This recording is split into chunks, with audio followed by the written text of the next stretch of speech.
Hi, it's Eugenio Derbez. Did you know that with Boost Mobile, you can cut your phone bill in half this tax season? Yes, half. Buy 6 months of service and get 6 months free. That's a full year of service paying half. That sounds good, doesn't it? And all on the Boost network with 99% nationwide coverage. Don't wait. Visit your Boost store today. Requires upfront payment, taxes, and fees extra. Terms and exclusions apply. Visit boostmobile.com for full terms. Raise the rudders! Raise the sails! Raise the sails! Captain, an unidentified ship is approaching. Over. Roger. Wait, is that an enterprise sales solution? Reach sales professionals, not professional sailors. With LinkedIn ads, you can target the right people by industry, job title, and more. We'll even give you a $100 credit on your next campaign. Get started today at linkedin.com/results. Terms and conditions apply. From ADT comes Trusted Neighbor, the new standard in home access. Through the ADT Plus app, easily grant and automate event-based or scheduled access for neighbors, friends, and helpers. Notify trusted individuals of events like alarms or packages, and set access windows for planned guests or even the dog walker without interrupting your day. Visit ADT.com. When every second counts, count on ADT. Requires ADT Complete Pro monitoring plan and compatible devices. Copyright 2025 ADT LLC. All rights reserved.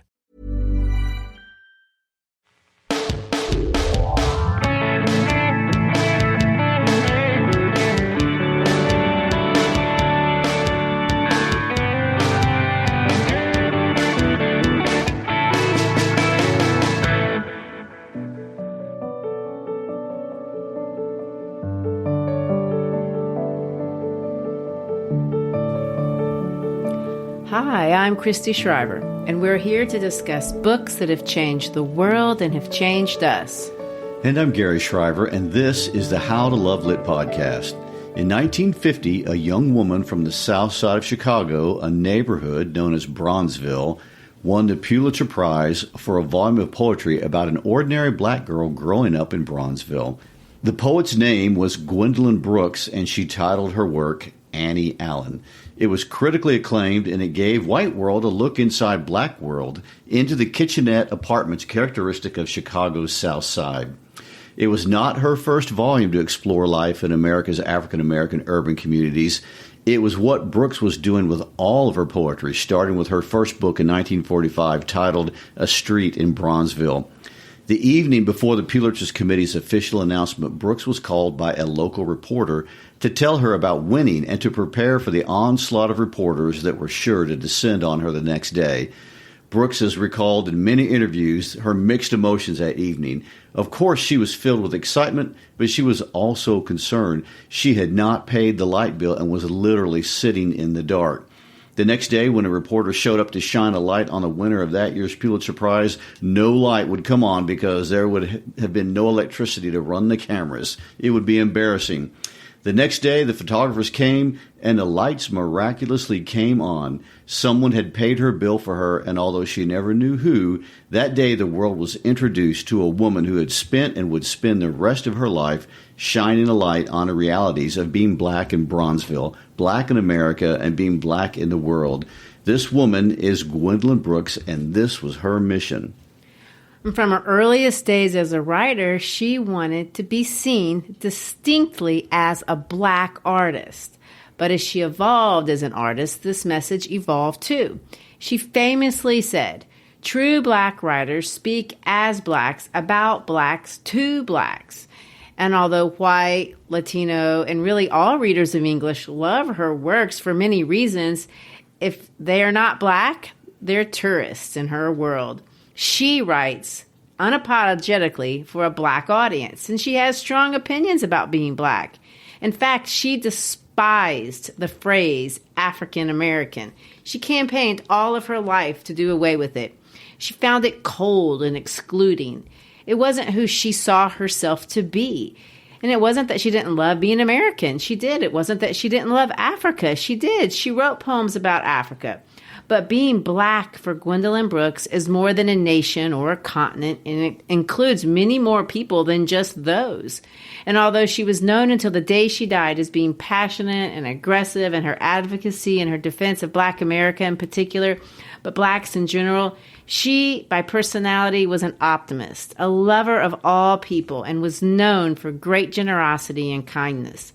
In fact, Haki Mudhubodi, the director of the Third World Press in Chicago that published her work, said this of her: kindness was her religion. And that was something everyone who knew her, who interacted with her, or even engaged her in any way, agreed, regardless of race. The world loved her unapologetic rhetoric on issues of race, and across her long career, it sounded different and experimental. In fact, she is admired not just for her content matter, but also for her notable craftsmanship and innovativeness, which was and still is influential, not just for Black poets, although her mark on African American literature is undisputed, but on all poets.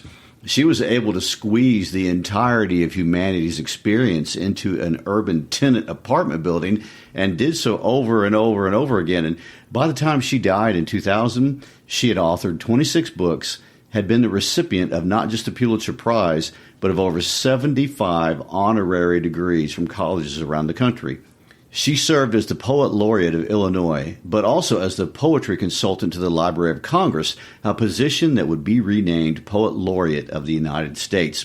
She received the Robert Frost Medal, the National Medal of Arts, the National Book Award nomination, 2 Guggenheim Fellowships, and the Jefferson Lecture, which is the highest honor the U.S. government bestows for intellectual achievement in the humanities. I mean, it's an incredible resume for anyone, but especially someone who is a product of the Great Migration, someone from Bronzeville in the 1920s. She taught Black America to not just be proud of their heritage and culture, but that being Black was something to be coveted. It was something to love, and she did love it. And in a world that was not always good to African Americans or Blacks, Gwendolyn Brooks used a capitalized B and worked tirelessly in schools, in churches, even with gang members, to use poetry as a tool to transform her community into a more prideful and healthy world. Well, and she did transform it. She most certainly transformed the literary world, but her mark on the Black community at large is very strong. I mean, she influenced thinkers and artists and politicians and educators, and like you mentioned, even gang members, which you'll see at one point. But let's start our discussion about her from the beginning. And today we'll discuss her early years and her early work, because her work can be divided into 2 distinct phases: before 1967 and then after 1967. This week we'll discuss her work before 1967, finishing with the reading and a short analysis of the startling poem inspired by the brutal murder of Emmett Till, titled "A Bronzeville Mother Loiters in Mississippi. Meanwhile, a Mississippi mother burns bacon." Next week, we'll explore her later works and her involvement in social activism, finishing with the reading and a discussion of the poem, The Life of Lincoln West. So let's get started. Brooks, Gwendolyn Brooks, was not born in Chicago, but in Topeka, Kansas on June 7th, 1917. Both of her parents were descendants of Blacks who had migrated there at the end of the Civil War. Her grandfather on her father's side was a runaway slave, but her father was the first in his family to finish high school. So this shows you just how fast and aggressively her family pursued a life after slavery. And they're intelligent. Her mother learned how to play the piano and was a singer, but by choice did not work out of the home. It was intentional, and her father didn't want her to. He didn't want her to have to work. In his mind, a good husband provided all of the money. And so even though the family lived cramped in a little apartment in Hyde Park, she considered herself to have had a happy home life. Her mother worked in the garden, her dad played with his kids, and both of her parents encouraged education. And she loved poetry. She loved Paul Laurence Dunbar, especially, but she also loved other writers, Black and white, British and American. Langston Hughes was a particular favorite because, according to her, and let me quote her, he was writing about the ordinary aspects of Black life, which was important. She wrote every day on a little desk that her dad bought for her under a portrait of Paul Laurence Dunbar. And when Langston Hughes came to town when she was 16, her mother took her to meet him. She took some of her poetry, and he told her she was good. He encouraged her to pursue writing, and she did. She always attributed, partially at least, some of her success to him. And later in life, by the way, as she was an emerging poet, he came back to Bronzeville, to her little kitchenette apartment at the time, to a party she was throwing and attended. According to Brooks, the night that Langston Hughes was there, they fit over 100 people in her kitchenette apartment. It's an interesting journey, and although we've highlighted some high points, it wasn't an easy one. Brooks was very much a product of the Great Migration, as is a lot of her writing, especially from the first part of her life. And I think it's an important part of American history to talk about it and understand it because it has affected much of American life ever since. The Great Migration redefined not just the South, but the major urban areas of the North, Chicago being chief among them, but also Detroit, New York, Philadelphia, Pittsburgh, Cleveland, Milwaukee. Let me ask you to interrupt you. What is the Great Migration? Well, there were two great migrations. Both of them occurred after World War I and after World War II. And it was just a mass exodus of African Americans leaving the South, going north for working opportunities and less Jim Crow laws and things of that nature. So we'll talk about those numbers, but it's going to be a lot of people. And, you know, it's estimated that close to 1 million blacks left the rural South and another 800,000 to 1 million left during the 1920s. And they moved to urban centers, some in the South like Atlanta or Baltimore, others in the North and West, but a lot moved to Chicago. And in fact, between 1910 and 1920, 60% of Chicago black residents had been born in the South. And for obvious reasons, Jim Crow laws, as we're going to see in the poem today, made life for blacks in the South extremely difficult. Racial discrimination to the level of death was an ever-present reality. There was also the problem of voter disenfranchisement, sharecropping. Wages in these urban centers range from $3 to $5 for an 8 hours day of work. This is in comparison to making 75 cents to $1 per hour on a farm, working much longer. And if you were a domestic housekeeper, you could make twice as much money in the North than what you could in the South. And never mind the fact that outside the South, be in the North, the West, or the Midwest, there was better health care, better schools, the right to vote, no Jim Crow laws. Jim Crow laws are those laws that legalize segregation and apply to places like schools, hospitals, parks, libraries, and even water fountains. Well, it sounds like if you're an African American, it's a no-brainer, especially if you decide, you want to be educated or you have any kind of interest in building a better life. Well, it does, and it was, and there's no doubt about that. And you would see advertisements in the paper, and people would write and call the North things like the Promised Land, and they'd call leaving the South the flight out of Egypt, making a biblical reference there. And one man in a newspaper that I looked at had this to say about life in the North. Up here, a man can be a man. Another quote I read said this: I should have been here 20 years ago. My children are going to the same schools with the whites, and I don't have to humble to no one. I have registered. I will vote in the next election, and there isn't any yes, sir, no, sir. It's yes and no, Sam and Bill. And so, there's that. There's no downplaying that the North was better for African Americans than the Jim Crow South. But having said that, it was far from a promised land, and Chicago is a prime example of what happened everywhere. I mean, it's estimated that 600,000 black Americans moved to Chicago, and although there were no Jim Crow laws, there were other issues. And the most difficult were these restrictive and racist zoning codes. In other words, there were codes that said what kind of people could live in different neighborhoods. And many of these zoning codes, they literally said black families could not own property or rent property in a specific neighborhood. This meant that even though the black population was growing at a rapid rate, these newcomers were only allowed to live in a very few parts of town, namely on the south side of Chicago. The media called it the Black Belt or the Black Ghetto, but residents there called it Bronzeville. And Bronzeville was overcrowded, and because of that, it was plagued with violence, Whole families were living in one-room apartments. There was violence within the community. But there was also violence exerted on the community by white residents who didn't want them spreading out to other parts of the city. And, there was a famous incident in 1919, and today it's called the Red Summer, where a black teenager went to swim at a white beach, and the boy, whose name was Eugene Williams, was drowned. And blacks protested, police intervened, tensions escalated. One black resident shot a white policeman, things escalated, and for the end of the summer, 1,000 black homes were burned to the ground. And the population density is no friend to anyone. And, this is not just a historical truth or an American reality. This is true anywhere and everywhere in the world where too many people live in a small space. And so that's the reality of Gwendolyn Brooks' younger years. I mean, she was living in this great and beautiful city. Her parents were educated, and they were educating her. But the realities of segregation were evident from the moment she got up, because she had to share a bathroom with several families down the hall. I mean, it was a reality she claimed she could see just by looking out her window at the many, many people in her crowded world.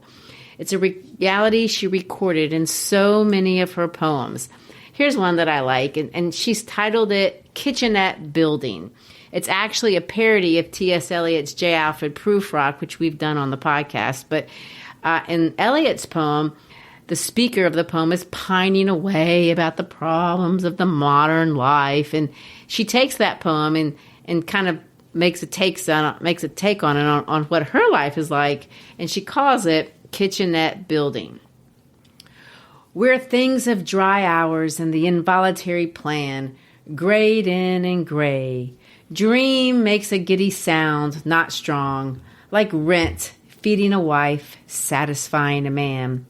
But could a dream send up through onion fumes its white and violet, fight with fried potatoes and yesterday's garbage ripening in the hall, flutter or sing an aria down those rooms? Even if we were willing to let it in, had time to warm it, keep it very clean, anticipate a message, let it begin. We wonder. But not well. Not for a minute. Since number 5 is out of the bathroom now, we think of lukewarm water and hope to get in it. Well, if you've read or seen the play or listened to our discussion of Raisin in the Sun, you may recognize the kitchenette apartment she's talking about.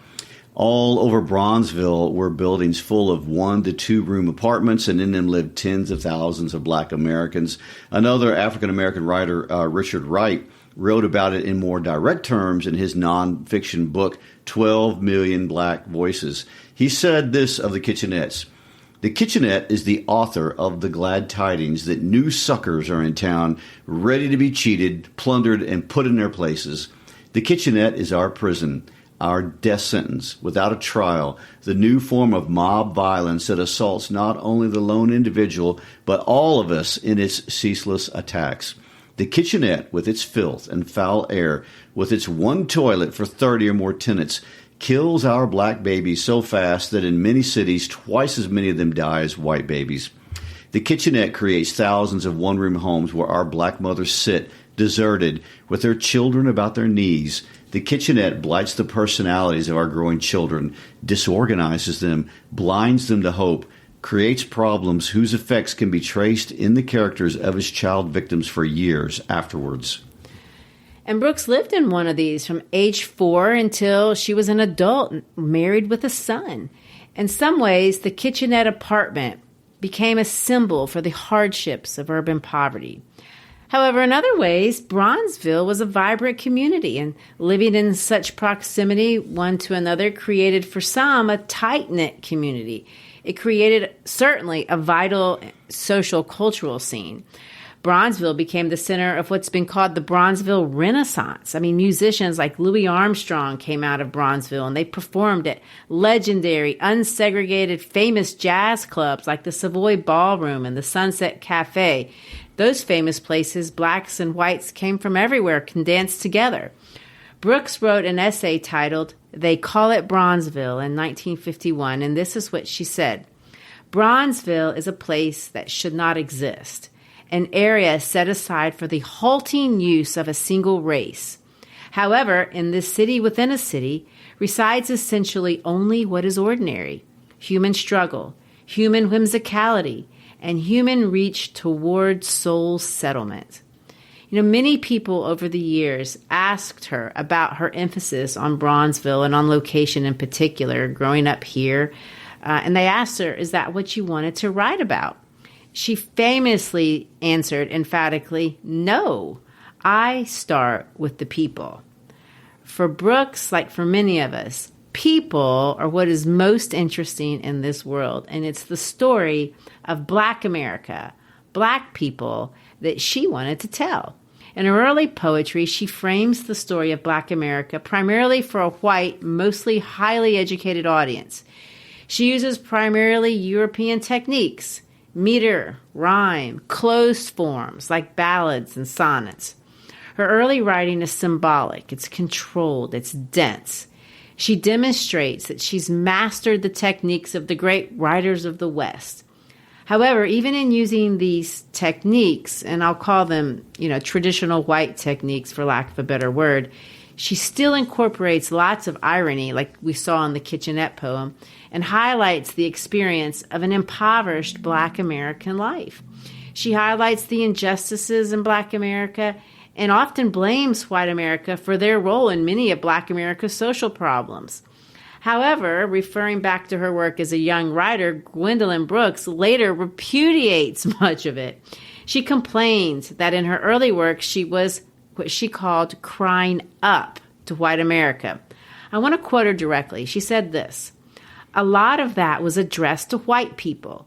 We sensed ourselves crying up to them. Help up, we seemed to cry. We were fascinated by the sickness of the Black condition.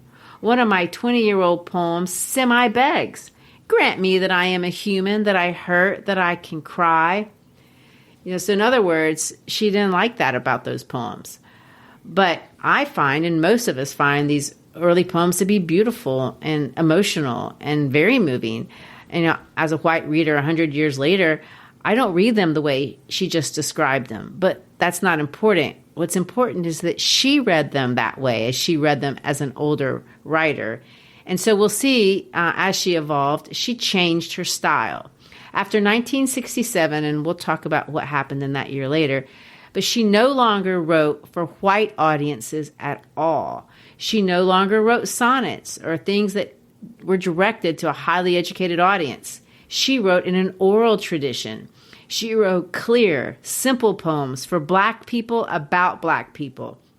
She wrote so anyone, trained or untrained, could clearly understand just from listening what the poem meant. These poems, at least the latter poems, required no study. And we'll read some of those next episode and talk about what they mean. But today, we will focus on her pre-1967 poetry.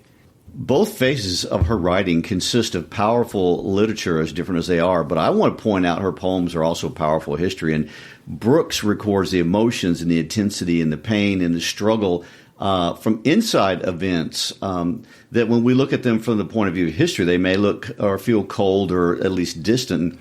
This poem we're going to read today is about one of the most shocking events of the 1950s. It happened in August of 1955 when a 14-year-old boy from a neighborhood in Chicago adjacent to Bronzeville named Emmett Till went down to Money, Mississippi to visit some relatives, spend a summer holiday swimming, and making a little extra money picking cotton. Having only lived in Chicago, he was not aware of the realities of the American South. And just a few days after having arrived in Money, he and his cousins drove to Bryant's grocery and meat market to buy snacks and candy, and a happy-go-lucky Emmett entered the store, and what happened next changed history dramatically. Apparently, 14-year-old Emmett whistled at Carolyn Bryant, a 21-year-old wife and mother of two. Wheeler Parker, Emmett's cousin, later said this: "We could have died. If there was any way possible, we would have disappeared. We knew that he had violated the Southern mores. That was not good at all, so we made a beeline for the car." Carolyn later alleged that the 14-year-old grabbed her hand in a strong grip and then asked her on a date and then grabbed her wrist. Either way, that was not the end of it. That Sunday morning at 2:30 a.m., Bryant's husband, Roy Bryant, and his half-brother, J.W. Milam, drove to Wright's home. Some witnesses believe Carolyn was in the pickup, but they marched Emmett out of the house and they took him. 3 days later, Emmett's body was pulled from the Tallahatchie River on August 31st. He had been tortured and shot, beaten beyond recognition. His teeth were missing, an ear was severed, an eye was hanging out of its socket, his skull was crushed, and a 75-pound cotton gin fan was tied to his neck with barbed wire. Bryant and Milam were tried later that year in September. Carolyn Bryant was a witness. Her testimony, which repeatedly used the N-word and was full of contradictions, to the point that the judge ruled it inadmissible. However, as expected, the all-white jury found her husband not guilty in just 5 days, and Mamie Till Bradley, his mother, made the courageous decision to keep the casket open during the funeral so that the world could see what the racists had done to her son. And pictures from the funeral crossed the nation. They shocked the world, and it helped spark the civil rights movement to end the empowerment of those practices in the South. Well, and that event affected Gwendolyn, and she wrote about what happened in this poem. At the time, her son was 14. The entire incident frightened her, and so she joined the tradition of many black poets before her who had wrote lynching poems, starting with Paul Laurence Dunbar and his ballad, The Haunted Oak. Langston Hughes, by the way, wrote almost 36 lynching poems. Brooks published the poem in 1960 in her book titled The Bean Eaters. She titled the poem, A Bronzeville Mother Loiters in Mississippi. Meanwhile, a Mississippi mother burns bacon. Her lynching poem wasn't like the other lynching poems before her because hers was from the imagined perspective of Carolyn Bryant. She borrows from the genre of the ballad, but we will see even from this title that it's not a normal ballad. It's full of complexity. Brooks had always loved ballads. She had written 8 of them that she called ballads. She had written over 40 others that didn't have the word ballad in the title but were ballads. But none of them were like this one. This one, she gives an almost burdensomely long title. The title itself is 2 complete sentences, and that's something I've never seen before. These 2 sentences create a parallel situation of 2 women, 2 mothers. The first woman is unnamed, and it's a stand-in for Mamie Till Bradley. That's Emmett Till's mother, although Brooks is also a Bronzeville mother. The second person in the poem is a mother, too. This one is only identified as a woman from Mississippi. Loitering, of course, under Jim Crow laws, is an illegal thing to do for African Americans in the South. So the title itself is a reminder of the absurdity of these laws. And yet there are other ideas embedded in this word. Does this mother's spirit linger in the South long after her child's body has returned? I mean, she surely lingered in the courtroom long after the verdict was read. She likely lingered over the body as she saw it in death. In fact, she lingers in this poem. The Bronzeville mother is never given a voice, and yet we feel her presence. But let's look at the other woman. The other woman is burning bacon. That's something a woman would do if she's distracted. It connotes carelessness, maybe something that you didn't mean to happen, but allowed to happen through negligence. Fire got out of control. Let's read this very emotional poem. From the first, it had been like a ballad. It had the beat inevitable. It had the blood. A wildness cut up and tied in little bunches, like the 4-line stanzas of the ballads that she had never quite understood, the ballads they had set her to in school. Herself, the milk-white maid, the maid mild of the ballad, pursued by the dark villain, rescued by the fine prince, the happiness ever after, that was worth anything. It was good to be a maid mild. That made the breath go fast. So, first of all, we see Brooks is writing in free verse, and she's claiming to be writing a ballad. Notice the beat. There's so many B's. Ballads are traditionally oral, and they're usually sung by women, actually. But this one beats blood. It's in the third person, sort of. But there's this third-person center of consciousness. That means the speaker is deeply embedded in the consciousness of a single person. In this case, as we'll see as we read it, the person is clearly Carolyn Bryant. Carolyn is an ignorant girl, a milkmaid with a vivid imagination. Ballads traditionally are written in stanzas, and Brooks writes in stanzas. Ballads are often written in quatrains. That's a stanza with 4 lines. But that will not be the case here. Brooks writes in irregular stanzas. These don't have the same number of lines, and the lines are not ordered. Ballads focus on single events, too. Often they're about tragedy, sometimes they're about love. This one is going to be about both, but not in the traditional way. We'll also see all these elements of a fairy tale that Brooks introduces. A fine prince, a milkmaid, a happy ever after, and of course a dark villain, a term that she capitalizes and of course is referencing Emmett Till. Ironically, Carolyn, on the other hand, imagines herself, this figure of purity, but we will watch her fantasy unravel. Her bacon burned. She hastened to hide it in the step-on can and drew more strips from the meat case. The eggs and sour milk biscuits did well. She set out a jar of her new quince preserve. But there was something about the matter of the dark villain. He should have been older, perhaps. The hacking down of a villain was more fun to think about when his menace possessed undisputed breadth, undisputed height, and best of all, when history was cluttered with the bones of many eaten knights and princesses. The fun was disturbed then, all but nullified, when a dark villain was a blackish child of 14, with eyes still too young to be dirty, and a mouth too young to have lost every reminder of its infant softness. And so we're back to the fairy tale of princes rescuing damsels in distress, but it doesn't work. And the fairy tale begins to crumble under the reality that this was not a villain. This was the murder of a child. That boy must have been surprised, for these were grown-ups. Grown-ups were supposed to be wise, and the fine prince and that other, so tall, so broad, so grown. Perhaps the boy had never guessed that the trouble with grown-ups was that under the magnificent shell of adulthood, just under, waited the baby full of tantrums. It occurred to her that there may have been something ridiculous to the picture of the fine prince, rushing, rich with breadth and height, immature solidness whose lack in the dark villain was impressing her, confronting her more and more as this first day after the trial and acquittal wore on, rushing with his heavy companion hacked down, unhorsed, that little foe. So much had happened, she could not remember now what the foe had done against her, or if anything he had done. And so now we're getting to some concrete realities of the setting. This is the morning after the acquittal.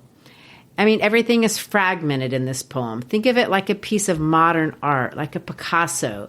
This is how you would feel after such an event. Everything is fragmented. Well, let me interject here. We don't want to forget the trial was rushed. It was only 5 days. The jury deliberated only 67 minutes. In fact, one juror was overheard by a reporter joking, and he said, "We wouldn't have taken so long if we hadn't stopped to drink pop." Oof. Well, let me pick up the reading of the poem for a bit. Here, let's pick it up.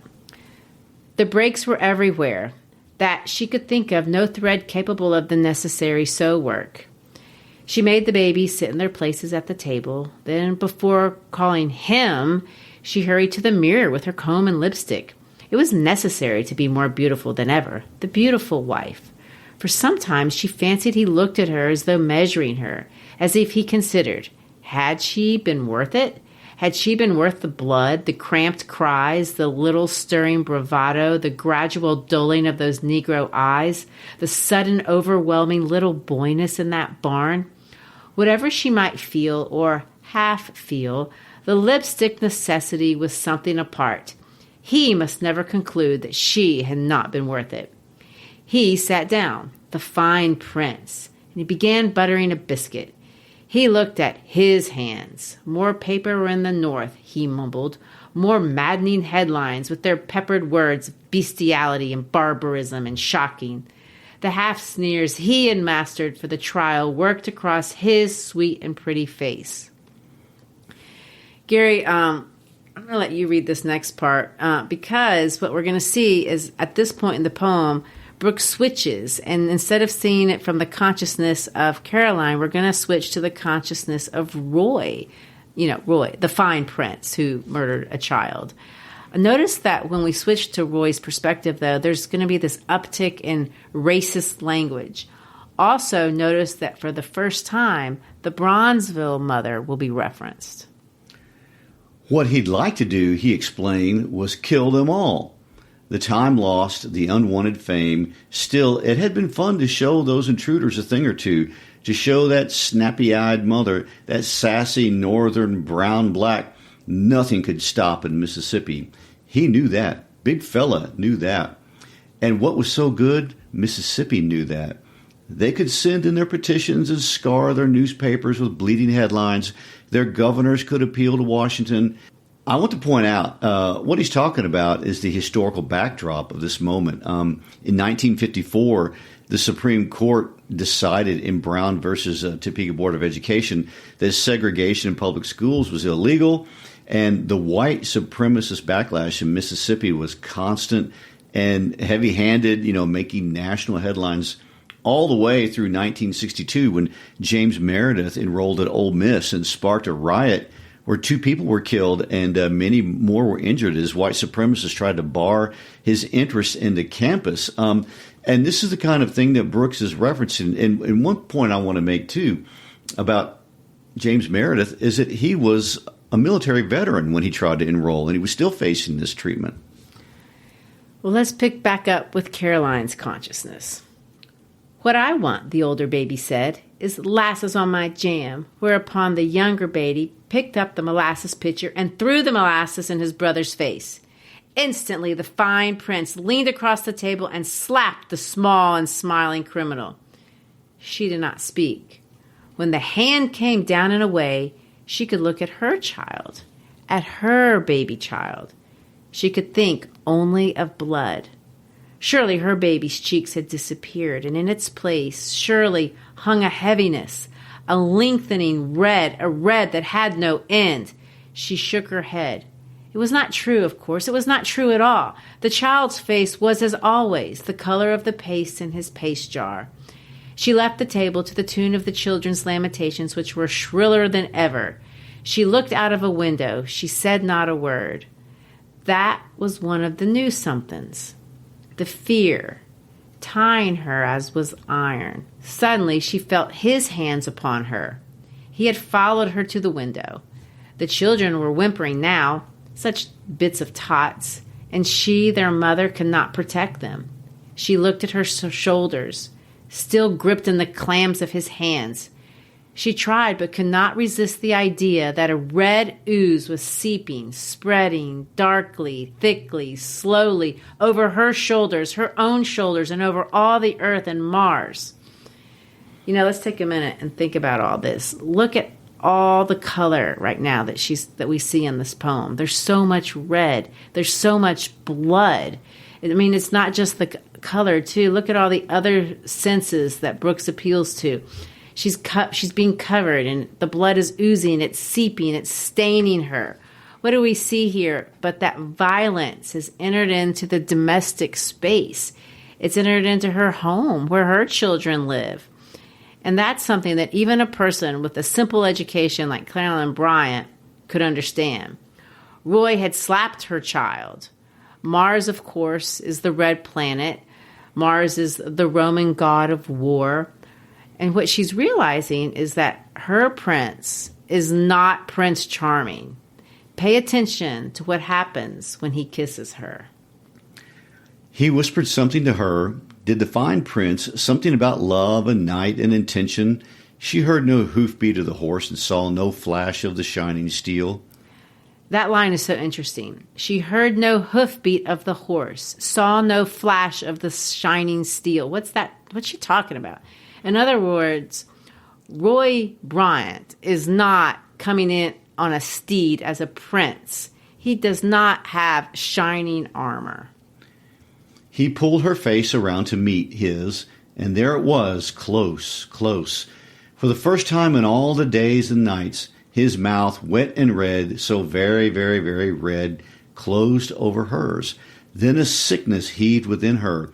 The courtroom Coca-Cola, the courtroom beer, the hate and the sweat and drone pushed like a wall against her. She wanted to bear it, but his mouth would not go away, and neither would the decapitated exclamation points in that other woman's eyes.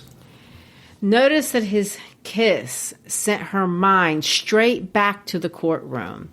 That's where the jurors stopped long enough to drink a Coke before they acquitted her murderous husband, before that other woman, meaning the mother of Emmett Till, looked at her with her eyes. She called them decapitated exclamation points. It's an interesting turn of phrase. There's violent language demonstrating how the murder was screaming at Carolyn through her eyes. Let's keep reading. She did not scream. She stood there, but a hatred for him burst into glorious flower, and its perfume enclaps them, bigger than all magnolias. So it was in a moment of silence, but what was born inside Carolyn Bryant was not an increased love for her husband, but what blossomed was hate. His smell was now the sweet smell of hate. Her husband did not act out of love for her, and she finally understands that. He is not chivalrous, and he certainly is not brave. The last bleak news of the ballad, the rest of the rugged music, the last quatrain. You know, these last three lines are what we call a coda. In music, the coda is the conclusion, and you would see this if the ballad were being sung. It's like an epilogue or the tail end. She calls these last three lines a quatrain, but there are only three lines.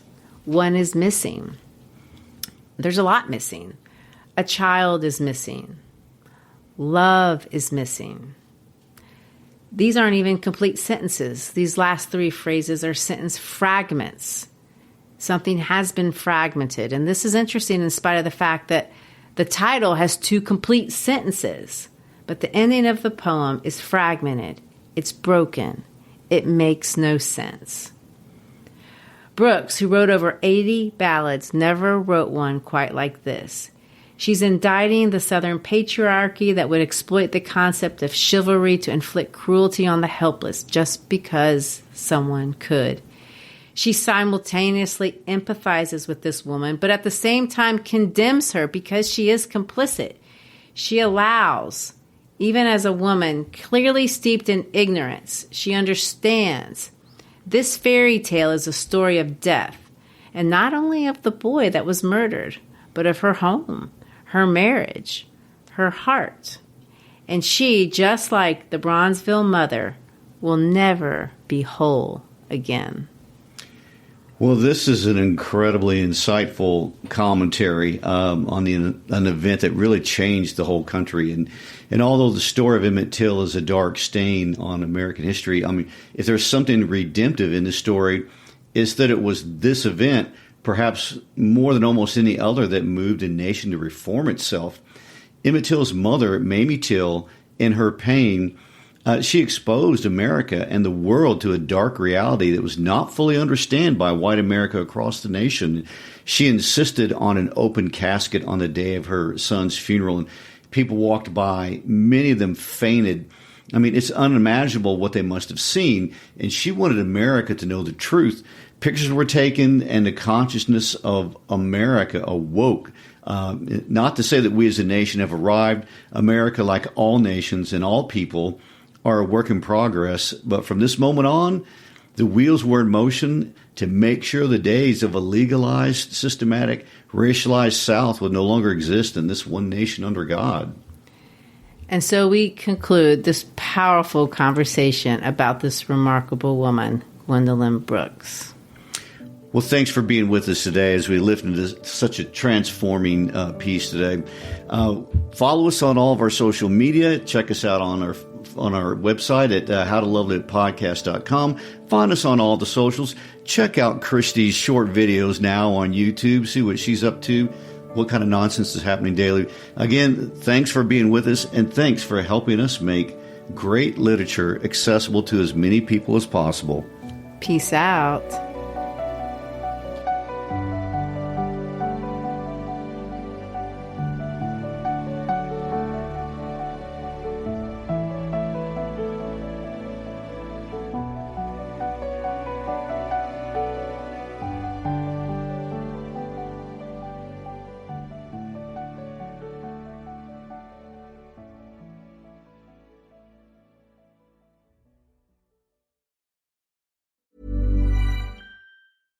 Ahora en Verizon, obtén nuestro mejor precio. Ahorra en 4 líneas nuevas en Unlimited Welcome y en 4 teléfonos nuevos para toda la familia al intercambiar hasta 4 teléfonos de Apple, Google o Samsung. Tú eliges entre nuestros mejores modelos.